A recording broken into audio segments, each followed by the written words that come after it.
31শে মে আমরা তো 12 বছর পূর্তিতে, 12 বছরের কথা তো খানিকটা বললাম, বিশদে বললাম না, আমরা বিশদে তুলে ধরব, তথ্য সহ মানুষের কাছে তুলে ধরার জন্য নানাভাবে আমরা রাজ্য জুড়ে আমরা আন্দোলন শুরু করব। এবং এটা আপনাদের নিশ্চিত করতে চাই, এই যে আমরা রাস্তায় নামবো, আমরা রাস্তাতেই থাকবো, রাস্তা থেকে পথ খুঁজে নেব, দেশকে বাঁচাতে, রাজ্যকে বাঁচাতে, রাজ্যের মানুষকে বাঁচাতে, এই সরকারকে পরিবর্তন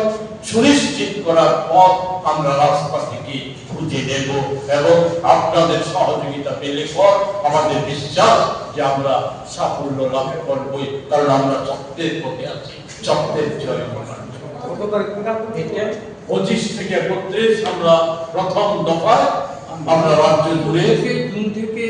31শে মে থেকে 31শে মে পর্যন্ত আমাদের